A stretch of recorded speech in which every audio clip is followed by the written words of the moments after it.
Assalamualaikum warahmatullahi wabarakatuh. Selamat siang teman-teman semuanya. Hari ini saya Kak Umala Rizky akan menjelaskan mengenai konsep berpikir resiliensi. Dalam kehidupan, individu tidak pernah lepas dari masalah dan akan selalu dihadapkan dengan berbagai kesulitan. Tiap individu memiliki cara atau respon yang berbeda dalam menyikapi suatu kesulitan atau suatu permasalahan itu. Seabird tahun 2005 memaparkan beberapa reaksi yang ditampilkan oleh individu dalam menghadapi permasalahan atau perubahan. Yang pertama ada physical violence, di mana individu bersikap emosional dan memiliki kecenderungan untuk melakukan kekerasan dalam bentuk menyakiti orang lain. Yang kedua ada helpless, di mana ketika individu dihadapkan pada suatu masalah, individu cenderung pasrah dan merasa tidak berdaya. Bahkan mereka tidak berusaha untuk mencoba mengatasi permasalahan tersebut. Yang ketiga ada victims, di mana individu menempatkan diri mereka sebagai korban. Ketika menghadapi masalah, mereka cenderung menyalahkan Tuhan, orang lain, institusi, atau hal lain yang dapat mereka persalahkan atas kejadian yang menimpa mereka. Mereka terus-menerus mengeluh dan mengatakan bahwa mereka telah diperlakukan secara tidak adil. Yang terakhir ada resilience. Ketika dihadapkan dengan masalah, individu akan beradaptasi dengan kenyataan dan dengan cepat mengatasi tantangan. Mereka berhasil mengatasi permasalahan mereka, bahkan bangkit menjadi individu yang lebih kuat dan menemukan kehidupan yang lebih baik. Selanjutnya, pengertian resiliensi. Menurut ahli, resiliensi dipandang sebagai kemampuan untuk bangkit kembali dari situasi atau peristiwa yang traumatis. Istilah resiliensi berasal dari bahasa Latin resiliere yang bermakna melompat kembali. Menurut Ravitch dan Shade tahun 2002, mereka mendefinisikan resiliensi sebagai kemampuan untuk menjaga dan beradaptasi terhadap kondisi yang serba salah. Connor and Davidson tahun 2003 mendefinisikan resiliensi sebagai sebuah kualitas personal seseorang yang memungkinkannya untuk berkembang dalam menghadapi kesulitan dalam hidup. Sedangkan menurut Smith tahun 2008, ia mengungkapkan bahwa resiliensi adalah kemampuan untuk bangkit kembali atau pulih dari stres dan mampu beradaptasi dengan stres atau kesulitan.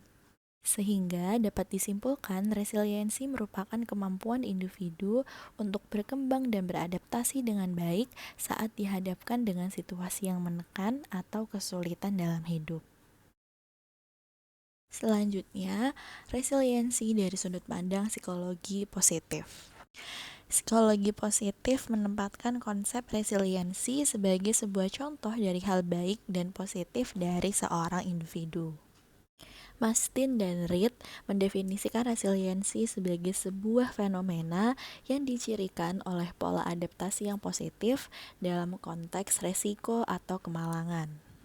Dari perspektif psikologi positif, kepribadian resiliensi akan berpengaruh terhadap kebahagiaan.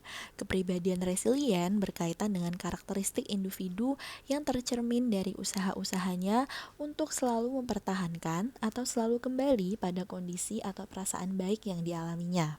Secara psikologis, kondisi atau perasaan baik tersebut identik dengan emosi positif atau perasaan senang. Emosi positif ialah kondisi kebahagiaan yang selama ini selalu diinginkan oleh semua individu. Sehingga, semakin individu mampu menemukan kepribadian resilient di dalam dirinya, semakin besar juga peluang untuk mencapai kondisi atau perasaan bahagia. Selanjutnya, resiliensi dari sudut pandang psikologi perkembangan. Dalam perspektif perkembangan, individu yang resilient mampu mengatasi stres serta kesulitan untuk mencapai fungsi hidup yang lebih optimal, baik hambatan yang spesifik di fase perkembangan tertentu ataupun sepanjang hidupnya.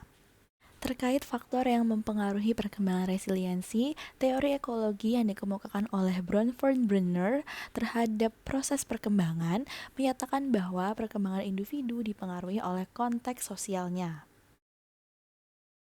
Ia membaginya ke dalam 5 level lingkungan sosial, yakni mikrosistem, mesosistem, ekosistem, makrosistem, dan kronosistem. Yang pertama ada mikrosistem. Mikrosistem terdiri dari lingkungan yang memungkinkan individu untuk berinteraksi secara langsung dalam aktivitas sehari-hari. Misalnya orang tua, anggota keluarga, dan teman sebaya. Yang kedua ada mesosistem. Mesosistem mencakup relasi atau keterkaitan antara komponen mikrosistem. Misalnya antara keluarga dengan masyarakat di lingkungan tempat tinggal atau antara teman kerja dengan teman di luar lingkup kerja. Yang ketiga ada ekosistem. Ekosistem adalah sistem sosial yang lebih besar di mana individu tidak terlibat interaksi secara langsung tetapi begitu berpengaruh terhadap perkembangan individu, misalnya komunitas atau sosial media. Yang keempat ada makrosistem, yaitu lapisan terluar dari lingkungan individu meliputi pemerintah, tradisi atau budaya. Dan yang terakhir ada kronosistem, yaitu sosiohistorik dari perkembangan individu.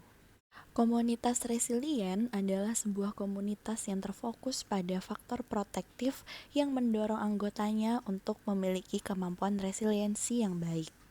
Komunitas ini memiliki beberapa sifat. Yang pertama, yaitu sangat memperhatikan dan memberikan kasih sayang kepada anggotanya. Yang kedua, memiliki harapan dan dukungan yang tinggi. Dan yang ketiga, memberikan kesempatan yang selalu terbuka untuk ikut berpartisipasi seluas-luasnya pada kegiatan-kegiatan yang dilakukan oleh komunitas tersebut. Komunitas menyediakan tempat untuk individu agar dapat bersosialisasi dengan orang lain. Melalui komunitas, individu merasa dihargai keberadaannya. Ketika komunitas memperlihatkan kepedulian terhadap individu, individu tersebut akan merasakan hubungan dan dukungan yang membantu mereka dalam beradaptasi dengan kondisi yang ada dan mengatasi konsekuensi negatif yang seringkali dihadapi olehnya. Sekian pemaparan materi dari saya. Mohon maaf apabila terdapat kesalahan selama pemaparan materi. Semoga materi ini bisa bermanfaat bagi kita semua. Terima kasih. Wassalamualaikum warahmatullahi wabarakatuh.